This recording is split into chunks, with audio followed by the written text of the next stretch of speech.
talk to you about the Pilates setup, which we do at the beginning of every Pilates session. It involves getting the body into good alignment through the spine, firing up the core, and basically getting ready for exercise. I'd recommend doing this. It just takes a few minutes. I'd recommend doing it before exercise. I'd recommend doing it if you're feeling a little bit sore around the shoulders and the back. It's a good way to get those bits just moving and feeling a little bit better, getting some movement through there and reversing some of the effects of sitting down over our laptops and phones and things like that quite a bit. So it's really, really good to do them, as I say, all before activity, long periods of sitting down after a drive and that sort of thing. So we start the Pilates setup by bringing our feet in together. You take your toes out wide and the heels follow. So you're settling your feet down hip distance apart. We want those bony bits of the hips roughly in line with those second toes. If you have a natural turnout of those feet, keep your natural turnout. Otherwise, those toes point directly forwards. We keep our knees soft throughout this. We don't ever want to look at any of our joints. If you look at the joints, like knees, elbows, hips, things like that, if you sit in one hip, or if you do press-ups with those elbows locked out, or planks even, when you finish your squats, if you lock out those knees, it's all really bad. It takes pressure from the muscles and puts it onto the joints, so it's not much good to us at all. So we keep those knees nice and soft. So in soft knees, we've got those feet hip distance apart. Then we're on to our pelvic tilts. So we start our pelvic tilts just tucking the tailbone under and sticking the tailbone out. Let me show you that side on. So keeping everything else nice and still. You can have your hands on your hips or front and back, it doesn't matter. We're tucking that tailbone under and sticking that tailbone out. Now, this is an NHS recommended exercise for back pain. It will improve mobility in that lumbar, that lower back. It will help with pain and discomfort from long periods of sitting if you've got anything else going on. I love this exercise. Always do these before any other sort of training, squats, deadlifts and that type of thing, to really get that lumbar and the hips moving. So we just gradually increase that range of motion. We try and keep everything else still. We don't want the rest of the body moving around. We don't want the legs moving around. We're keeping that knees soft and we're just keeping that movement going. If you struggle to isolate the pelvis and other things keep moving and you can't seem to help it, bend your knees a little bit more. Just soften those knees a little bit more, and that will hopefully help you isolate the pelvis. Imagine a bucket of water in between the hip bones. You're pouring some out the front and then you're pouring some out the back. These are our pelvic tilts. Really important movement. Keep going with that, making that movement bigger and bigger. And again, if you want more of a stretch, you can bend the knees that little bit more. That's also going to give you more of a stretch when you're tucking that tailbone and sticking that tailbone out. We start to make this smaller each time once we've got a good range. So gradually, we'll be making that smaller and smaller each time until we settle down to the point somewhere between those two movements. And this should be our neutral.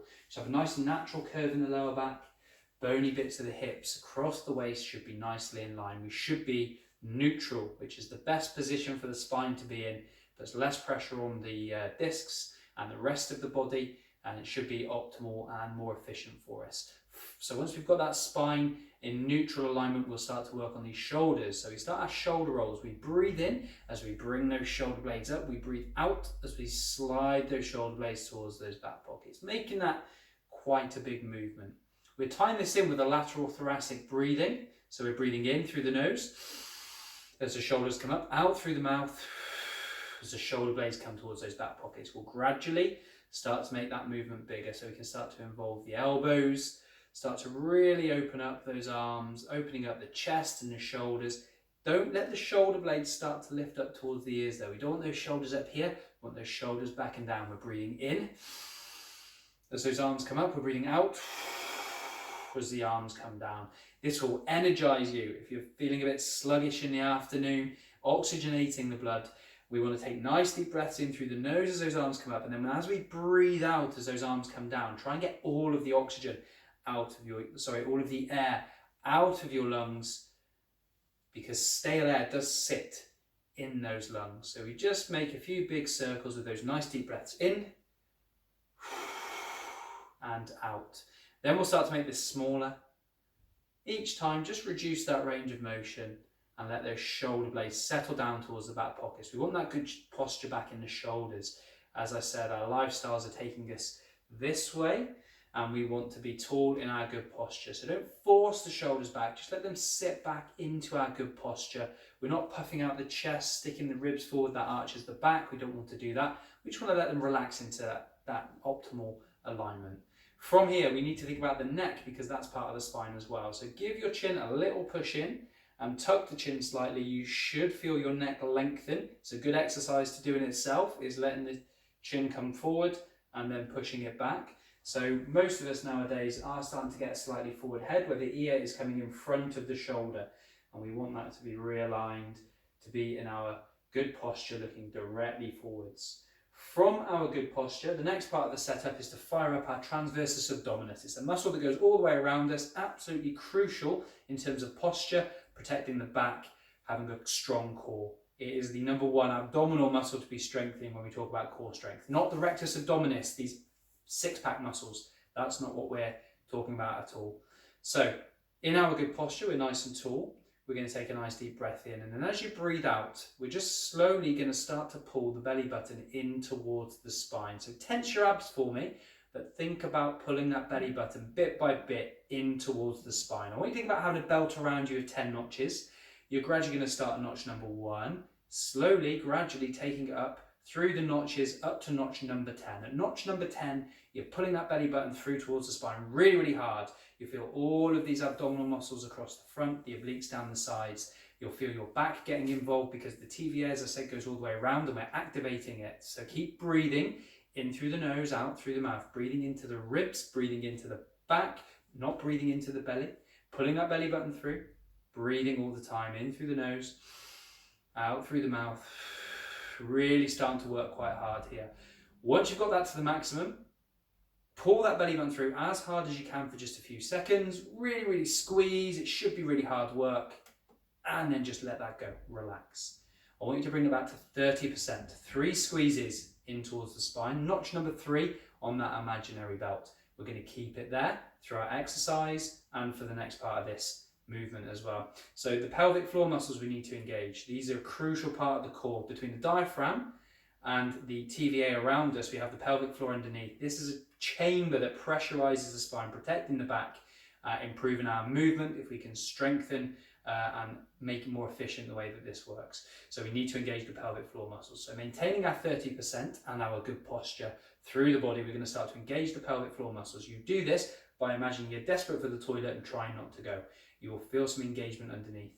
Then we need to start to lift up inside bit by bit. So imagine again a scale of 10. This time we'll talk about, say, a little elevator in the pelvis. We're going to start to gradually take it up through the levels, bringing it up to notch number 10. Keep lifting those muscles. If it's entirely new to you, if you're feeling that engagement underneath, that feeling like you're desperate to go to the toilet and try not to go, you are engaging the pelvic floor, but we do need to try and focus on lifting those muscles up inside, keeping those glutes relaxed, keeping that abdominals there at 30%. We lift those pelvic floor muscles up bit by bit by bit. When you've got to your maximum, and it is a lot more subtle than the abdominals, it isn't going to make you shake or feel really uncomfortable. But once you have got to that maximum, you can't really engage anymore. Pull that belly button through up to 100% again. So I want you to squeeze both the pelvic floor and those abdominal muscles as strongly as you can, giving everything a really tight squeeze deep inside, like you're trying to squeeze those internal muscles around your spine. Keep breathing, really tight squeeze, and then just relax, let it go. So from here, belly button comes back to 30%, pelvic floor comes to 30%. We're in our good posture, our neutral spine, our neck's in neutral, feet hip distance apart. We are set up, we're ready to start to progress with a Pilates session. You can use that before you do other exercise. It's a great way to break up periods of sitting down, but I'd probably do the pelvic tilts away from your desk somewhere else. But that is an NHS recommended exercise for back pain, the pelvic tilts. You can do them lying down as well. So that's the Pilates setup. I've explained it quite in depth. You don't need to take quite so long doing it. Just work through those stage by stage by stage.